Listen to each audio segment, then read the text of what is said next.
eu sou Levi, faço parte da Concili Júnior e essa é mais uma aula do projeto Negócios em Movimento.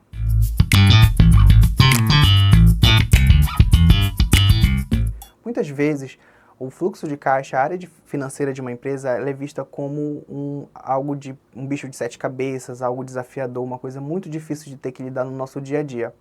Entretanto, tem pessoas também que acham que uma coisa simples, algo que a gente pode lidar de qualquer forma, a gente pode fazer de forma avulsa, a gente não precisa de grande planejamento, é só fazer e qualquer pessoa consegue fazer. De fato, qualquer pessoa consegue fazer, mas com base nessas instruções que eu vou te passar agora. A área financeira, ela consegue te dar uma ampla visão do seu negócio e ela também mostra para você muito sobre o que você precisa fazer no seu negócio, o próximo passo, e também disponibiliza algumas ferramentas que você pode usar. Uma delas é o fluxo de caixa. Esse fluxo de caixa é justamente um acompanhamento de todas as entradas e saídas do seu caixa. Ela serve para você ter uma visão ampla do que está acontecendo de fato dentro da sua empresa. Para que serve o fluxo de caixa?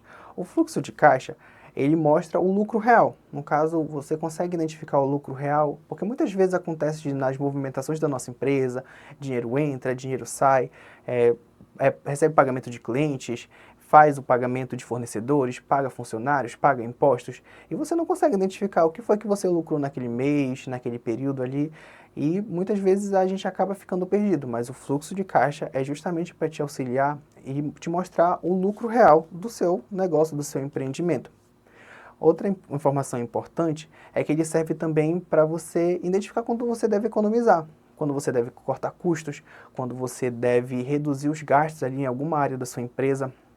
Ele também é importante ali naquela área que você precisa montar custos, no caso você precisa também identificar quando você vai expandir o seu negócio, quando você vai abrir uma filial, quando você vai contratar mais funcionários, abrir uma nova fábrica, depende muito do que é o seu negócio.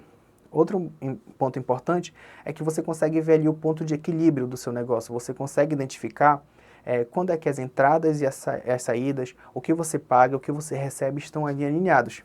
Outra informação também importante para que serve o fluxo de caixa é justamente para você conseguir identificar quando você vai fechar a sua empresa. Sabe quando você, por algum motivo, decidiu fechar, está querendo ir para outro negócio, está querendo ir para investir em outro momento, em outras coisas, aí você decidiu fechar aquele negócio. O fluxo de caixa, ele vai mostrar para você que você pode fechar no momento ideal o seu negócio, para que você não fique endividado, para que você não fique com nenhum encargo e nem coisas do tipo, sabe? Outra informação importante que eu preciso repassar aqui para vocês são as entradas e as saídas. As entradas, que são basicamente tudo que entra no seu caixa, tudo aquilo que os seus clientes te pagam. Você vendeu um produto, o cliente te pagou, isso é uma entrada. Você fez um serviço, se a sua empresa for prestadora de serviço, o cliente te pagou, isso é uma entrada no seu caixa. As saídas é tudo aquilo que sai do seu caixa, todo o dinheiro que sai da sua empresa é uma saída. Se você precisou pagar um imposto, é uma saída. Você precisou pagar um funcionário, também é uma saída. Você precisou pagar um fornecedor seu, é uma saída.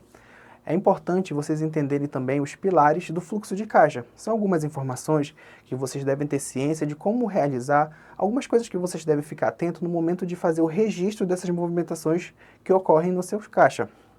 Nesse caso, você primeiro deve determinar um período. Vamos supor que você vai determinar o período do caixa, aí vamos lá, você pode determinar uma semana, você pode determinar 15 dias, um semestre, um mês, um ano. É muito importante que você tenha esse objetivo, até mesmo para você saber o que você vai almejar daqui para frente. No caso, você também tem que saber diferenciar o que é o dinheiro que entra no seu estoque, o que você vai direcionar no seu estoque. Sabe aquela frase que dinheiro na prateleira é dinheiro parado?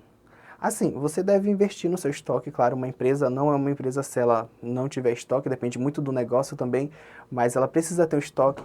Mas muitas vezes a gente acaba investindo muito no estoque de uma empresa e o produto fica lá parado, porque não teve a saída. A gente tem que saber exatamente o que deixar para o estoque, para depois fazer com que ele dê um retorno adequado para a gente no momento certo. Você tem que também manter o seu capital de giro. O capital de giro, basicamente, são todas aquelas contas que você tem que manter para fazer com que a sua empresa funcione antes que ela de fato comece a dar um lucro para você. Se você tem uma conta de energia elétrica para pagar, você tem um aluguel, isso, o capital de giro é como se fosse uma reserva para você justamente manter o funcionamento das funções da sua empresa sem com que isso atrapalhe no desempenho dos seus funcionários ou então no desempenho das pessoas que estão trabalhando ali com você. Você também deve planejar quando você vai receber o dinheiro dos seus clientes, no caso, quando vai ter uma entrada, né? Você deve planejar em qual momento vai chegar, em qual data. Até porque você tem uma data para pagar seu funcionário, você tem uma data para pagar seus impostos, você tem uma data para pagar seus fornecedores. Então você também tem que ter uma data para receber aquele valor de volta do seu cliente, daquele serviço que você prestou ou daquele produto que você vendeu. Os acompanhamentos, eles também não são intuitivos. Para com essa ideia de que você vai fazer tudo na sua mente, que você vai fazer tudo assim avulso, você não vai conseguir. Você precisa manter o registro de todas as movimentações do seu caixa. E quando você começar a fazer esse registro, você vai identificar que são muitas informações. E que muitas dessas informações passavam despercebidas quando você fazia só na sua cabeça. Então, comece a fazer a movimentação do fluxo de caixa no registro. Não precisa ficar tudo na sua mente, até porque a gente esquece do que a gente vai fazer. Então, é basicamente isso. Você precisa ter essas informações. É importante que algumas ferramentas que te auxiliam também, como planilhas, como sistemas de ERPs, sistemas online também, softwares, também estão disponíveis para que você possa fazer a sua movimentação e o seu fluxo de caixa. As planilhas são bem interessantes porque você consegue detalhar. Numa coluna você coloca as entradas, na outra coluna você coloca as saídas e você consegue fazer o registro do que foi aquela entrada. Aquela entrada foi tal cliente que me pagou, aquele cliente ele pagou de tal serviço e uma entrada. Essa entrada que eu coloquei também, essa saída, a saída foi de um serviço que eu recebi, foi um fornecedor. Então, é muito importante que você tenha tudo isso em mente para manter a saúde e também uma visão ampla do seu negócio e te ajuda até mesmo na tomada de decisão. Essa foi a nossa aula. Para mais informações, confere na descrição do vídeo. Até logo!